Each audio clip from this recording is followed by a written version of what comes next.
Muy buenas noches, amigas y amigos. Bienvenidos a su canal Comunicación con Causa, a su programa Voces en Libertad. Es un gusto para nosotros que se encuentren en su espacio. Pues bueno, ya saben ustedes que damos las gracias a nuestros patrocinadores. Hoy nos trajeron un delicioso pan de muerto de la buena tradición del Valle. Está buenísimo. Y también este pan que está hecho de masa madre, pruébenlo. Y también nos acompaña la delicia de cocina de El Parche, que es comida colombiana. Y por otro lado también agradecemos y un saludo desde la Ciudad de México a Soriana Radio en el 107.9 de FM desde Tlapa de Comonfort en Guerrero. Pues muchas gracias a nuestros patrocinadores que nos hacen un evento mucho más rico para que estemos aquí disfrutando con ustedes. Pues bien, en esta semana hablaremos de que mientras la presidenta Claudia Sheinbaum está librando una guerra contra la prensa y contra López Obrador, el Estado se transforma en un cártel.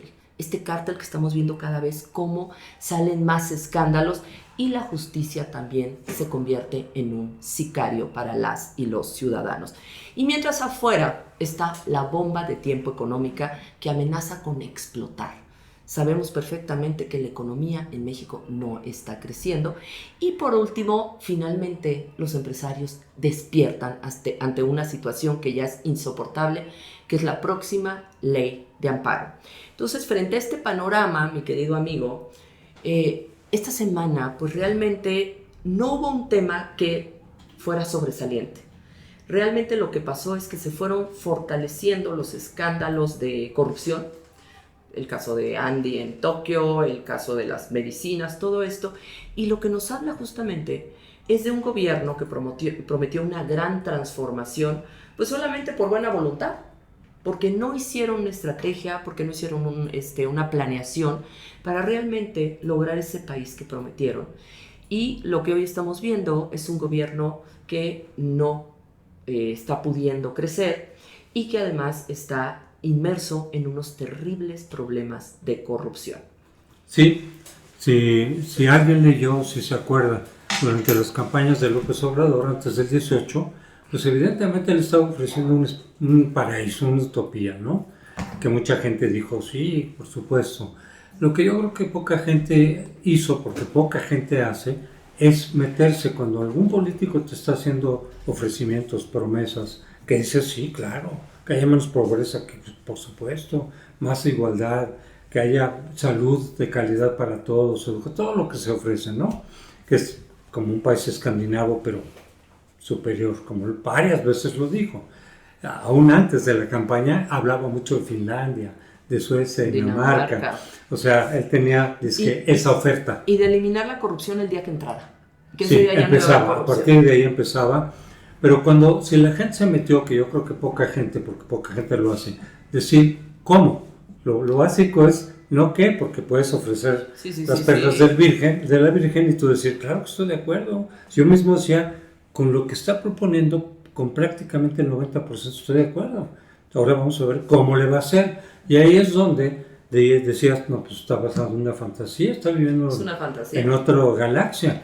Totalmente. Porque, por ejemplo, para la seguridad decía, para la corrupción, con el ejemplo del presidente que va a ser honesto, que además no lo fue. No solo no lo fue el peor de la historia. Fue el peor de lo que hemos tenido.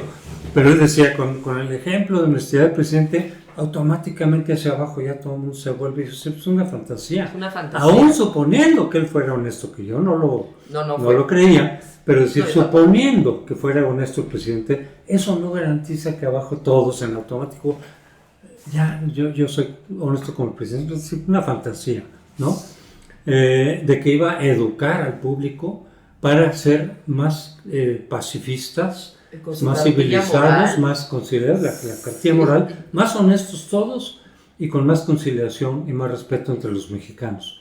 Sí, pues mañana él se dedicó a hacer exactamente lo contrario. Pero además, ¿cómo iba a pasar eso si atacaba, polarizaba? Por eso, Por eso. desde la mañanera era meter gasolina al fuego. Odio. Y Odio, eso, calumnias, mentiras. exactamente. Los cómo nunca los dijo. Pero Sí, era sí, tan sí, fantasioso. sí. En sus libros estaba.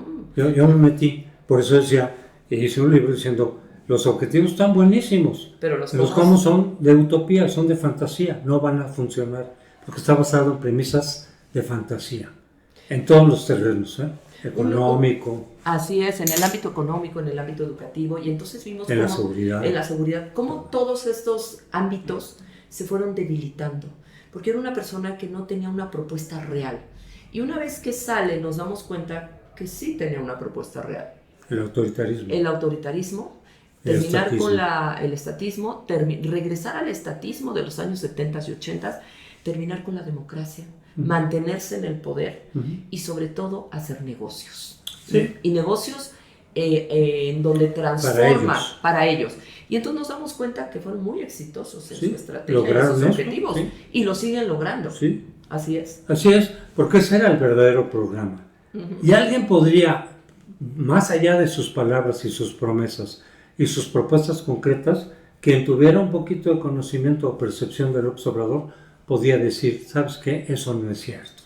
Él lo que va a hacer es algo que sí está en el Foro de Sao Paulo, que sí está ahí dictaminado, del cual Morena fue miembro desde el principio, era cerrar la democracia burguesa, así le siguen llamando, como el siglo XIX los marxistas. Sí. Entonces, aprovecha la democracia, dice el Foro de Sao Paulo, para llegar al poder, porque por revolución ya está muy difícil. Y una vez en el poder, concentra más poder. Y debilita. Y debilitas a todas las instituciones autónomas, la división de poderes, y conviertes la democracia burguesa, o sea, la democracia política, en democracia popular, o sea, un autoritarismo populista.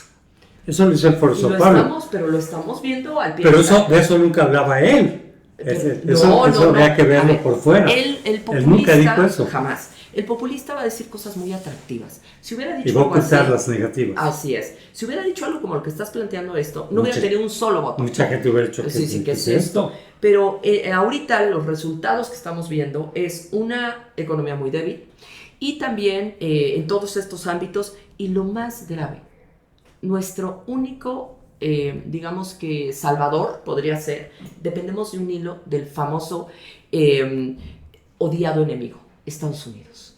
Estados Unidos nos tiene pendiendo de un hilo, porque en México la capacidad del gobierno definitivamente no ha dado. Y por otro lado, encontramos que al interior del régimen existen estas hienas que están peleando por el poder y cada vez se exhiben mucho más sus corruptelas, y una presidenta atrapada que por un lado quiere tapar toda esta corrupción y por otro lado, pues los periodistas independientes, que vamos a hablar en un ratito, están destapando esta cloaca, y Estados Unidos también, claro.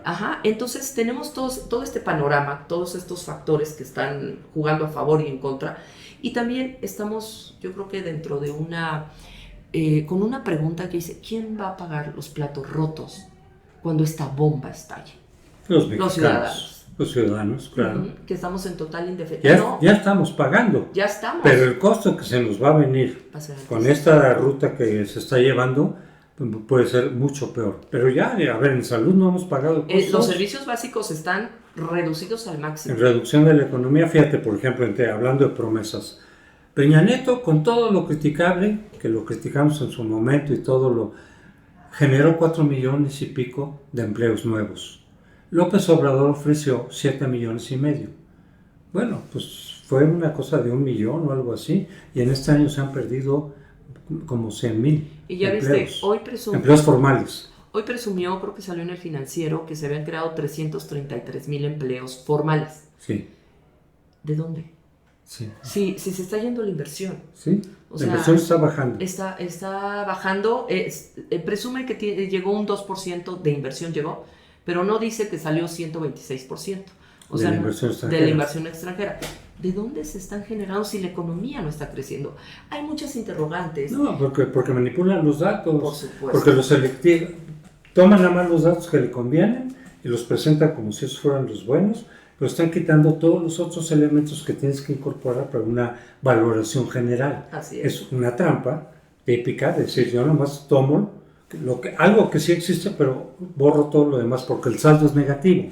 En cambio, si presento solo este indicador, es positivo. Así es. Lo han hecho con la inversión extranjera, lo hicieron con el número de pobres que supuestamente dejó de haber. En primer lugar, cambiaron los criterios, ya lo hemos platicado. Y aparte, no tomaron en cuenta todos los otros criterios para medir realmente el nivel de pobreza, de acceso a la salud, de acceso al empleo, etc. Y es negativo. Fíjate que yo quería recordar aquí un artículo que salió el martes de Gerardo Esquivel, que es un economista muy bueno, yo lo respeto mucho, pero morenista. Morenista, él estuvo en la campaña de 18, él estuvo promoviendo, fue su gobernador del Banco de México, promovido por López Obrador. Entonces, él es obradorista, pero no es vendido. Okay. Entonces, cuando ve algunas, y cada vez lo he visto reconocer más cosas, más crítico. Entonces, en su artículo del martes, dice, no estamos creciendo, se está alejando la inversión. Y la inversión ha bajado en este año, la privada, 5%. Pues es poco. No, pero la inversión privada es, el 90% de inversión privada es la que da empleo en México. Por supuesto que entonces, sí. Quítale un 5%, es muchísimo. Suena 5%, suena poco, tal vez si te quitan 5% de 100 pesos. Pero No, cuando 5% del 90%. Wow.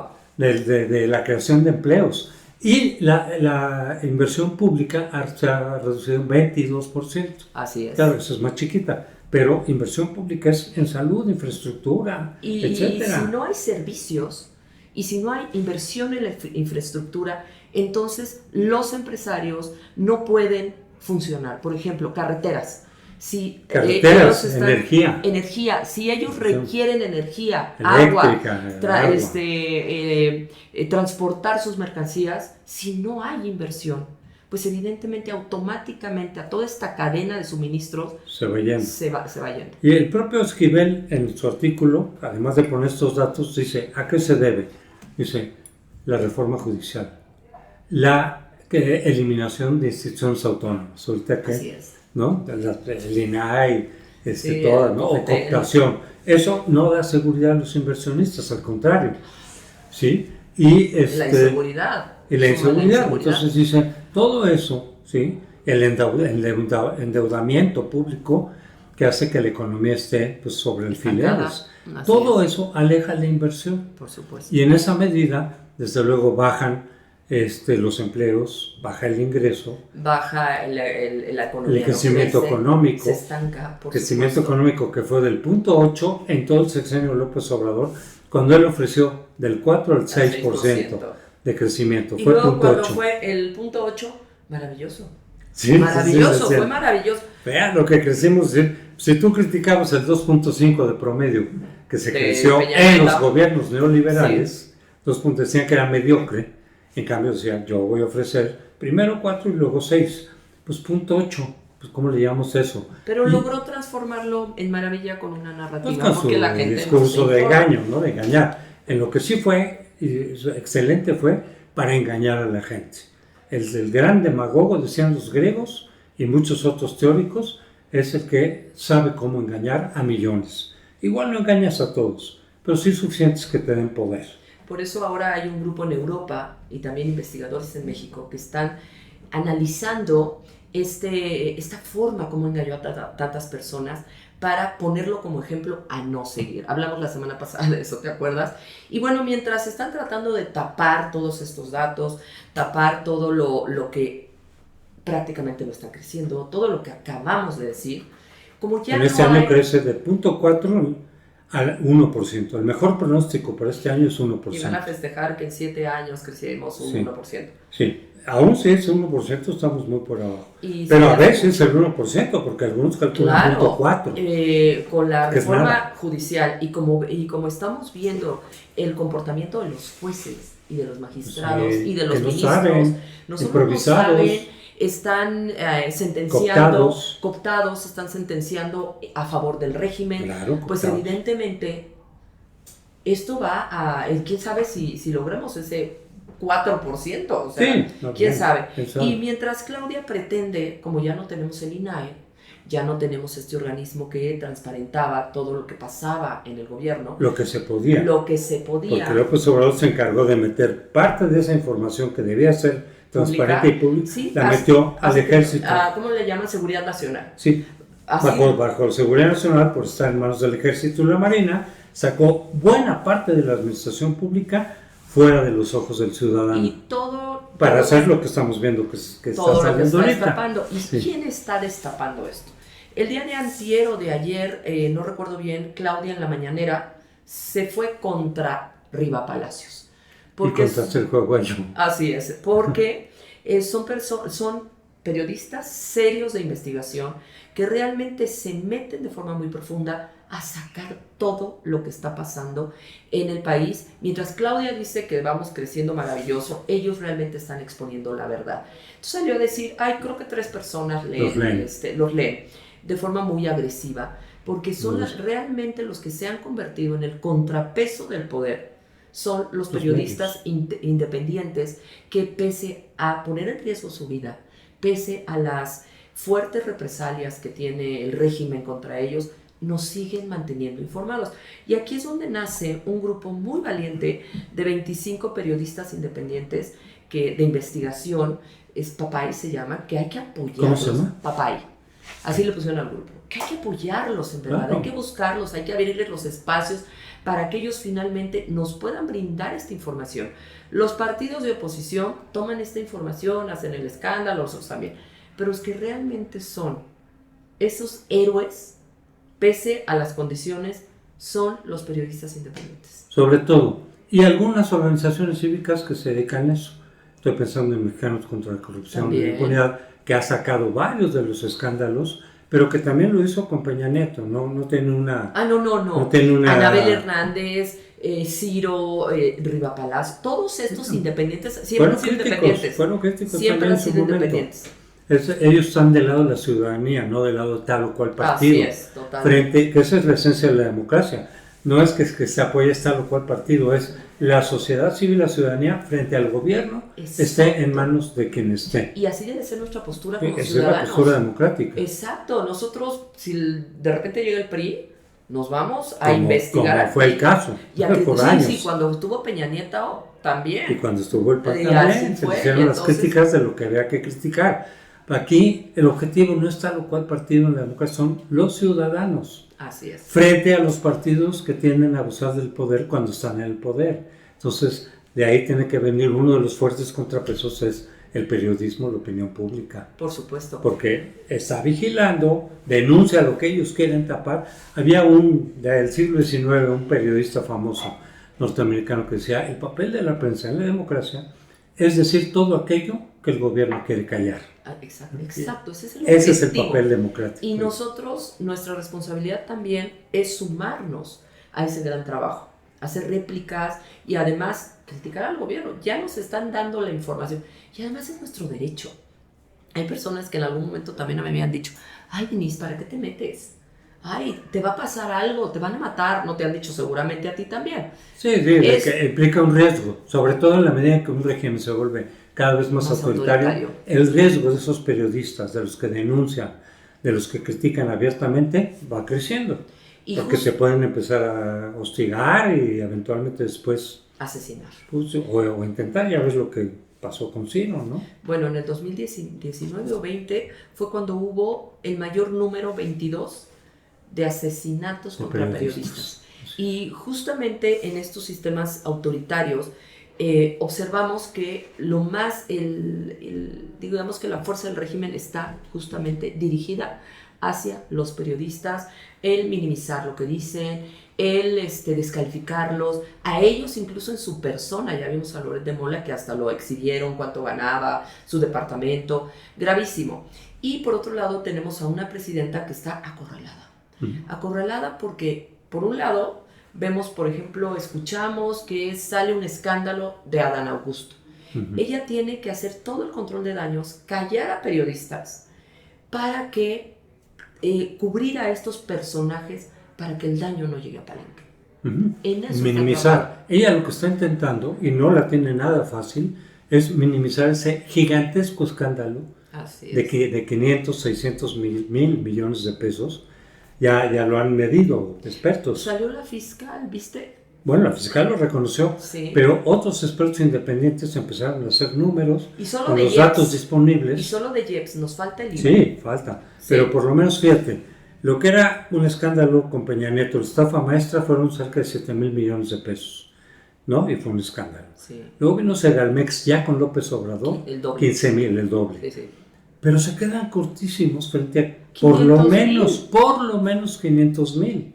Aunque lo dejemos en 500 mil, pero efectivamente es más. Sí, todavía falta mucho más. Es más de saber cuánto ha costado eso al erario público, pues ya se queda lo otro chiquitito. Este es el mayor escándalo del que ni con Echeverría, ni con López Portillo, con Miguel Alemán. ¿Había corrupción? Sí. De ese tamaño, no. Nunca. Ni siquiera haciendo las proporciones del dinero, etcétera. El escándalo era lo que robaban los gobernadores. Sí. Eso era el gran escándalo. Y algo de los presidentes, pero nunca llegó a esto. Jamás. Pero ahora vemos que están robando los gobernadores, están robando los legisladores. También, ¿no? Y ahora, este gran escándalo que le sirve el huachicol fiscal, que es el siguiente tema, pero quisiera yo regresar nada más rapidísimo a el tema de los periodistas independientes, que ¿quién de alguna manera, qué nos queda como sociedad cuando los últimos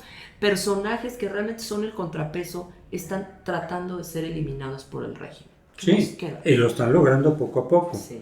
No es de golpe, porque las dictaduras que surgen de una democracia no son de golpe. También pasó en Venezuela, fue poco a poco. Y así lo dice, por cierto, también el Foro Sao Paulo. En la medida de lo posible, poco a poco, ve concentrando el poder. Y todas esas reformas que tengas que hacer, preséntalas como democráticas. Sí, claro. En el ahora discurso. El pueblo decide. Sí, el pueblo es el que votó, el que escogió, etcétera, ¿no? Pero son autoritarias. Y entonces, poco a poco, efectivamente, van limitando la libertad de expresión. Por ahora ha sido cerrar muchos espacios. A mí me cerraron todo lo que yo tenía. Que era bastante. Y aparte, antes de López Obrador. No me han amenazado, no nada, pero ya me cerraron todos los espacios que tenía, casi todos. Sí, pero además es el hostigamiento constante en redes. Sí. El hostigamiento constante en donde también el hostigamiento en la mañanera. ¿Cuántas veces salimos en la mañanera? Entonces, y nosotros no somos periodistas. Somos ciudadanos opinadores, activistas, ciudadanos involucrados, informados realmente. Imagínate los periodistas, la presión que tienen. Y los que tienen la información dura. Exacto. Nosotros opinamos, de lo que ellos nos interpretamos de lo que sale de ahí. Pero ellos, el que llega, por ejemplo, Loret, ¿no? Que le llega, no solo que ellos investiguen, mucha gente que tiene información, que la quiere dar a conocer, que está dentro del gobierno, por ejemplo, la filtra. Son las filtraciones llamadas, ¿no? Y se las dan a quienes saben que las van a divulgar. Uno de ellos es Loret. ¿No te ha porque llegado Loret a ti? Saca todo. ¿No te ha llegado información? A mí muchas veces, ahorita de hecho me llegó a mí poca, porque no me ven como periodista. A mí yo no sé dónde sacan que soy periodista. Yo no soy periodista. Pero estabas con Ricardo Rocha. Pues sí, estaba con Ricardo Rocha, pero yo no era periodista, también conductora. Bueno, pues me hice conductora, pero aquí el punto es que la gente está desesperada porque se sepa la verdad y saber la verdad. Claro. Y en un régimen autoritario que donde más nos cierran cada vez... Prevalece la opacidad. Exactamente. Y también el que la gente no tenga información para criticarlos. Y el poder controlar la información. Y aquí ya es donde entramos en el tema del huachicol. Este huachicol que sigue siendo tema, debe de ser, no puede dejar de ser tema. Porque no podemos tapar lo que Morena le apuesta. Es que se deje de hablar del tema. Que pase el tema y definitivamente se tiene que decir. Y en conclusión de lo que Morena está haciendo, es que es el cártel de Morena, el cártel de Macuspana, que la verdadera transformación fue haber transformado el Estado en un cártel del huachicol, y es evidente, con toda esa estructura, lograron hacer del Estado un medio criminal para lograr utilizar también a los tres poderes del Estado Ahora ya los tienen cooptados a los 3 para fortalecer su cártel, para proteger a los miembros de su cártel. Tener la impunidad garantizada. Y tener la impunidad garantizada y sobre todo el que les ayude a crecer sin ninguna oposición. Fíjate, eso es la transformación real. Son varias transformaciones.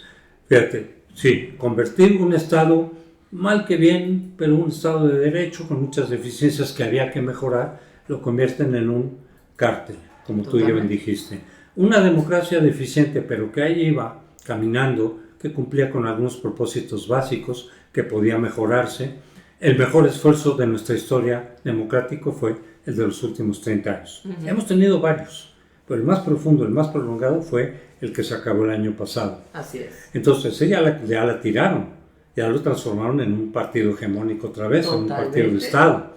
Luego la economía, que no era perfecta, pero que iba creciendo, en promedio 2.5, y con inversión extranjera, con un buen aprovechamiento del Telecán, que luego fue el Temec. Y ahí viene la renegociación. Exacto, entonces ¿en qué transforman? En una economía decreciente, en una economía con el doble de la deuda pública, el doble, cuando dijo también el observador que no se iba a endeudar nada, con menos empleo, ¿sí? Que con obras elefantes blancos que hay que meterles dinero y nunca van a redituar lo que se solo, invirtió. A ver, es parte del objetivo. No le interesaba que esas obras funcionaran. Era su imagen. Además, como buen narcisista, quiere trascender como y dejar, como el Tercer Reich con Hitler y todas estas personalidades psicopáticas, enfermos mentales. Pero no solo eso. Estos elefantes blancos sirvieron para desviar mucho miles dinero. Y millones para beneficiar a los suyos. Sí. Insistimos, sabía muy bien el objetivo y fue súper creativo y muy estratégico para lograr estos actos criminales y le salieron con una gran puntualidad.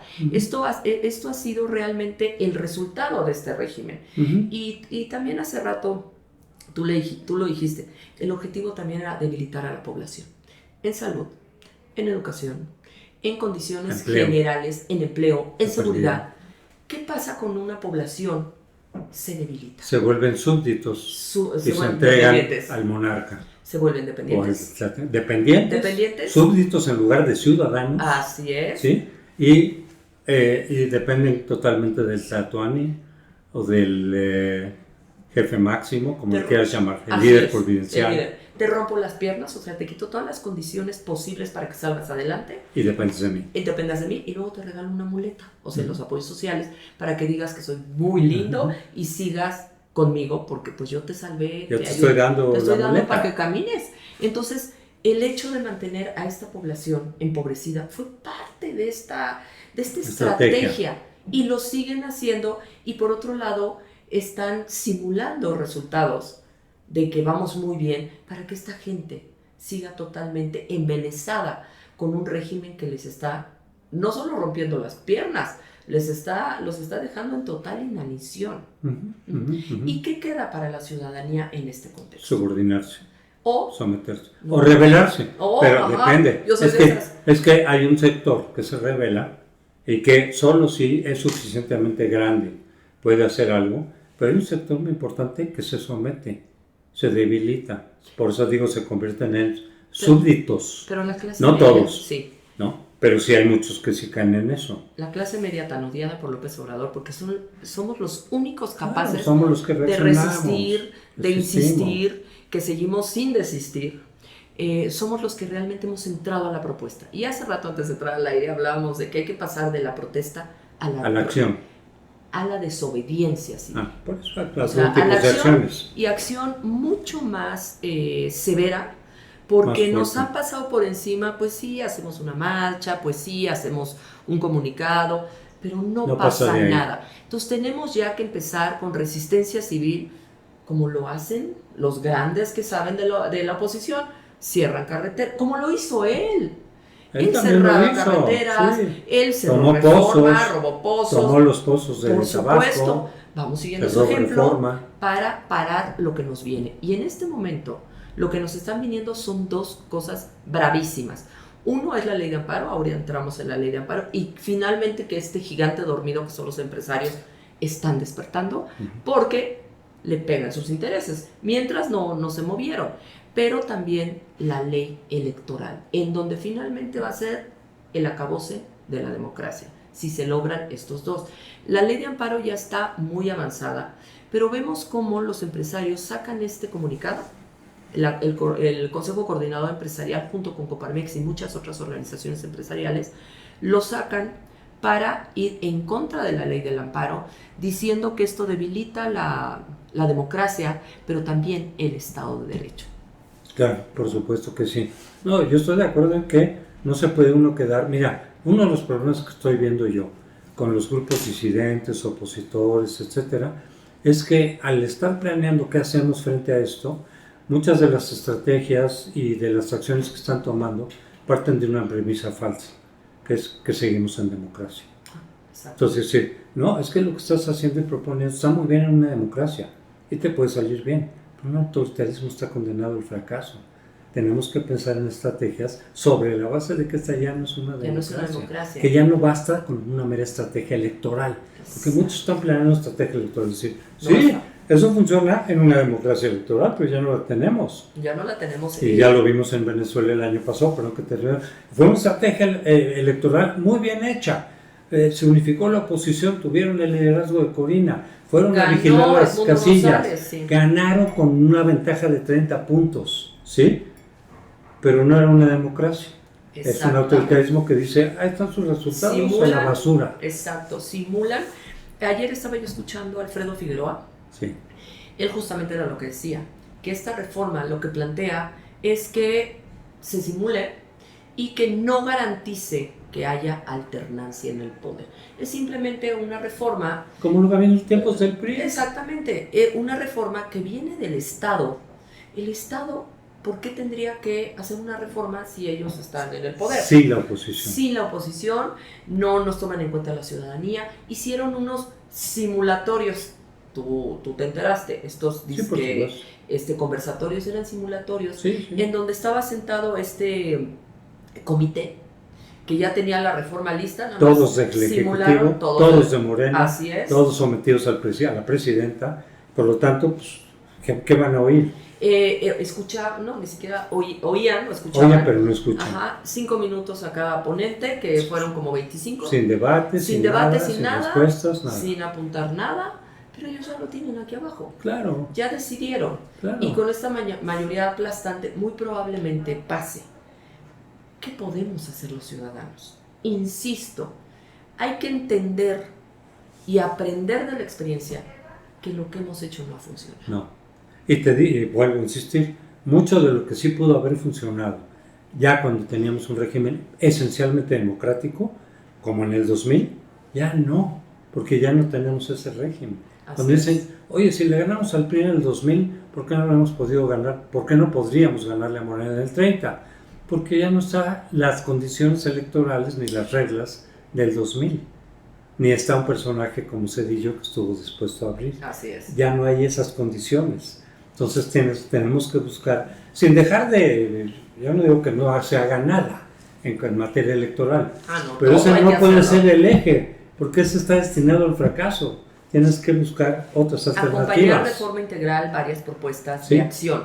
Pero también aquí, regresando al tema de los empresarios, el tema se centra en la anulación de la suspensión. Es decir, por ejemplo, si a ti te ponen una multa, que tú puedas reclamar si esa multa que está mal, que está mal, es injusta. Ajá, pues ahora lo que pretende esta ley de amparo es que no puedes suprimir ese derecho. O sea, tienes que obedecer lo que decide el gobierno que tienes que hacer, aunque esté pasando por tus derechos, aunque sea injusto, inexistente, aunque no haya pruebas. Así es lo que más están reclamando los empresarios y obviamente les afecta a ellos, afecta a la inversión. Nuevamente volvemos a este decrecimiento económico de la economía y pues finalmente solamente porque les atañe a sus intereses empezaron a reaccionar, bueno, algo es algo. Pero es un hecho que esta ley del amparo no solo los desampara a ellos, los partidos de oposición le dicen la ley del desamparo, sino que nos desampara a todos los ciudadanos de actos arbitrarios de gobierno. Por supuesto. Eso es precisamente algo que los inversionistas nacionales y extranjeros, tú ves que eso empezó desde el aeropuerto de Texcoco, cuando lo tiró Obviamente tuvo un impacto y varias embajadas me lo dijeron. Si tienen el aeropuerto vamos a tener que decirles a nuestros inversionistas que aguas con venir a México. ¿Por qué? Porque el gobierno nuevo cambia las reglas a mitad de juego. Y eso no se vale hacer. Y si sí lo haces, muchos dicen, no, pues qué seguridad tengo de que mis inversiones las van a respetar, me las quitan a la mitad o algo. Y esto se ha ido incrementando. Desde ahí empieza y claro, se ha ido incrementando. La reforma judicial, lo han dicho en Estados Unidos, lo dijo el embajador del gobierno pasado, el gobierno gringo, Tony Garza, dijo, oigan, esa reforma judicial perjudica nuestras inversiones, atenta al TEMEC, y ahora nos vamos a sorprender de que en el TEMEC nos lo vayan a cambiar, o nos quiten muchas de las prerrogativas, ¿sí? O se vuelva bilateral como están diciendo, pero con menos prerrogativas de las que teníamos. Así es. Nos va a extrañar si nosotros somos los que estamos violando por ese lado el TEMEC y estamos generando condiciones adversas que a los inversionistas no los protege, que los deja indefensos. Pues claro que se van a otro lado. Y justamente estábamos en un momento maravilloso. Sí, pues, cuando estaba López Obrador, antes del nearshoring, la posibilidad entre la guerra entre China y Estados Unidos, pues muchos de los países, incluyendo Estados Unidos, de Europa, países de Asia, estaban viendo dónde invertir lo que estaba saliendo de China, de Estados Unidos y demás. México era el país indicado, porque además tenemos 2 entradas por mar y además somos los vecinos de Estados Unidos, el mayor comprador. Y el Tratado de Libre Comercio. Y el Tratado de Libre Comercio. Pues no. López Obrador destruyó absolutamente toda esta posibilidad, no solo por su incapacidad o tal vez por esta estrategia que pretendía finalmente él. Lo que menos le interesaba es que México realmente creciera, que México no le importa el crecimiento, no le importa. Aunque mucha gente crea que sí, es exactamente al revés. Ellos pretenden al revés, justo hay que insistir en debilitarnos. Y desaprovechó la posibilidad, ¿te acuerdas? Con las energías limpias, cómo las minimizó, incluso las criticó para que se fueran. Se burló cuando era lo que necesitábamos. Sí. Bueno, no tenemos energía, no teníamos seguridad, ahora el tema de la reforma judicial con todos estos jueces. Y se concentró en el petróleo, que además tenemos un petróleo pesado. Sí, que no es el mero. Entonces, por la refinería va a resolver todo. Pues ya vimos para qué querían toda la cuestión de la refinería. Era para sacar todo su mineral que sacaron. Se daba una proyección de un crecimiento exactamente un 6% u 8% con el nearshoring, pero se perdió esa gran oportunidad. Mira, te digo del nearshoring. Ese dinero que pudo haber llegado mayoritariamente a México y llegó a ver, se quedó en Sudcorea, se quedó en Vietnam. Incluso en Vietnam recibió una parte de ese dinero. Sí. Se fue a Costa Rica, Panamá, a Brasil. Y aquí recibimos de lo que pudo haber sido, si no que es el 100%, ok, pero los cálculos que he visto de economistas es de esa cantidad potencial nos llegó cerca del 5 o 6%, nada más. Cuando pudo haber sido el 70%. Y generación de empleos, generación de riqueza para el país, generación de un país moderno, un país en crecimiento, o sea, bye. Yo recuerdo algunos amigos obradoristas que al principio del gobierno me decían, todo eso de China se va a venir a México y tal. Dije, sí, si no estuviera López Obrador, dije, pero con lo que está haciendo López Obrador nos está espantando. Y tu voz fue el profeta. El aeropuerto. De muchos economistas. Dijeron, con lo que está haciendo López Obrador, con toda esta falta de energía, de energías limpias, ¿no? Está espantando la inversión, no va a llegar. Y llegó cerca del 5 o 6% de lo que pudo haber sido, si quieres, 60 o 70. Que con eso de todas maneras hubiéramos sido una potencia, pero la cancelación del Naim fue la metáfora de su gobierno. Sí. ¿Estás de acuerdo? Por eso muchos le decían el error creo que fue en octubre, el error de octubre. Porque ese no fue solamente un acto de gobierno, fue un acto de gobierno que determinó buena parte de lo que siguió. Y del futuro del país. Bueno, pues muchísimas gracias por habernos acompañado. Ya saben, denle un like, compartan, pongan la campanita para que reciban las notificaciones y nos vemos aquí la próxima semana. Que tengan muy linda noche.